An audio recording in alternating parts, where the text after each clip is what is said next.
Halo Jawara Posi, ketemu lagi nih dengan Kak Ardi dalam pembahasan soal OSN Biologi. Kali ini masih dalam materi biosistematika, tapi tingkat lanjutan ya. Nah, kali ini kita membahas klasifikasi filogenetik. Nah, apa sih filogenetik? Nah, artinya adalah mengelompokkan makhluk hidup berdasarkan hubungan kekerabatan yang disesuaikan dengan proses evolusi yang terjadi.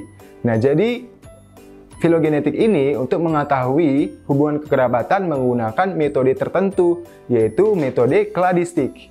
Kladistik ini menggunakan nenek moyang sebagai acuan untuk bisa melihat kekerabatan pada keturunan atau generasi berikutnya. Nah, salah satu cara untuk menggunakan filogenetik ini adalah menggunakan yang namanya kladogram. Nah, salah satu cara menggunakan filogenetik ini adalah melalui kladogram. Nah, kladogram ini membahas hubungan evolusi pada berbagai spesies makhluk hidup, atau kita kenal juga dengan namanya pohon evolusi. Nah, dari mana sih asal kata kladogram?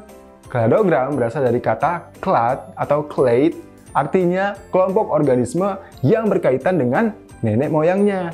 Nah, cara untuk mempelajarinya namanya kladistik, yaitu metode untuk bisa membuat si kladogram tadi. Contoh, yaitu ikan pari dan ikan hiu memiliki hubungan kekerabatan karena mereka sama-sama memiliki tulang rawan dalam tubuhnya. Nah, beberapa jenis klasifikasi filogenetik bisa menjadi panduan nih dalam penyusunan atau pembuatan kladogram, yaitu yang pertama adalah monofiletik. Ingat aja kata kuncinya, mono artinya adalah satu. Artinya mereka berasal dari satu nenek moyang secara keseluruhan. Nah, yang kedua adalah parafiletik. Kata kuncinya, para artinya banyak gitu ya. Nah, jadi beberapa berasal dari satu nenek moyang, tetapi tidak semua nih yang berasal dari nenek moyang yang sama gitu ya. Berarti mereka random nih, acak ada yang sama, ada yang beda gitu ya. Nah, selanjutnya yang ketiga adalah polifiletik, adalah kelompok yang terdiri dari dua atau bahkan lebih organisme yang punya nenek moyang berbeda. Ingat kata kuncinya ya. Coba lihat gambar berikut. Nah, gambar tersebut menerangkan contoh dari monofiletik, parafiletik, maupun polifiletik. Yuk kita langsung ke soal. Nah, coba perhatikan soal berikut. Sekelompok ahli serangga mengkaji hubungan evolusi kumbang daun dengan inangnya. Nah, mereka menggunakan pohon filogenetik menggunakan urutan DNA mitokondria dari kumbang dan DNA kloroplas dari tumbuhan. Nah, dari hasil konstruksi pohon filogenetik itu bisa muncul diagram kladogram seperti ini.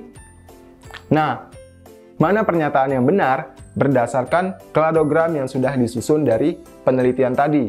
Apakah option yang A, yang B, C, D, atau bahkan yang E? Kita bahas. Nah, sesuai dengan hasil kladogram tersebut, kita bisa lihat ada namanya pohon filogeni atau pohon evolusi. Nah, pohon evolusi ini tadi mempelajari yang namanya koevolusi. Koevolusi itu adalah peristiwa pada berbagai tingkatan organisme. Peristiwa apa, Kak? Peristiwa evolusi.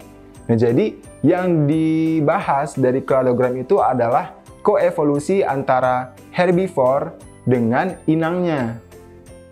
Nah, jadi tiap-tiap pihak dalam suatu hubungan evolusioner itu dia memberikan tekanan seleksi pada pihak lainnya, sehingga bisa terjadi proses evolusi. Nah, koevolusi itu pada tingkat spesies, dia meliputi evolusi spesies herbivore terhadap inangnya, atau spesies inang terhadap parasitnya. Bisa kebalikannya gitu ya. Nah, jadi kladogram ini merupakan contoh dari peristiwa koevolusi, yaitu evolusi yang bersifatnya mutualisme.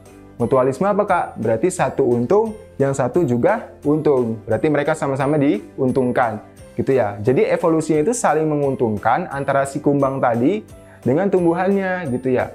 Jadi dengan adanya evolusi, mereka berkembang nih, seperti ada perubahan iklim dan sebagainya, gitu ya.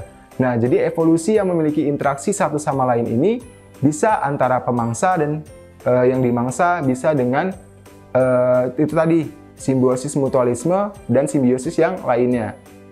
Nah, perhatikan kladogram dalam soal, ada salah satu individunya atau makhluk hidupnya yaitu Orthoprosopa.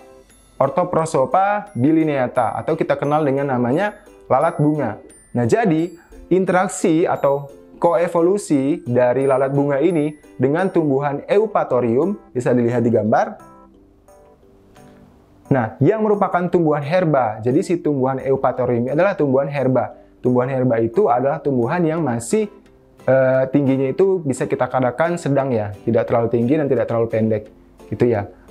Nah, jadi si lalat bunga tidak seperti kebanyakan lalat gitu ya, yang sifatnya mengambil sisa-sisa makanan gitu kan. Karena proses koevolusi, dia berubah. Makanya lalat bunga ini bisa mengambil sari-sari bunga atau nektar dari si tumbuhan Eupatorium.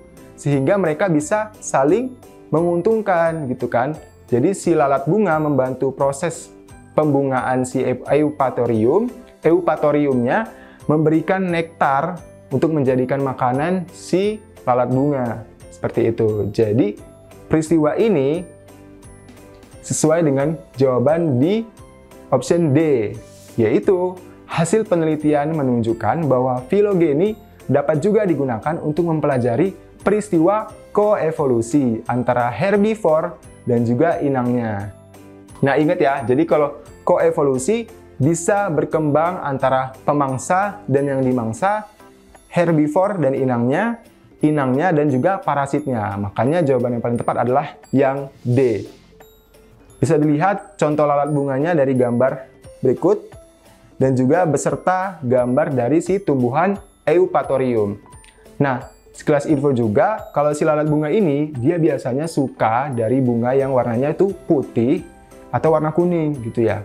Karena sesuai juga dengan karakteristik dari tubuh si lalat bunganya gitu ya. Ada yang warna kecoklatan, ada warna kuning juga dari si tubuh lalat bunga gitu.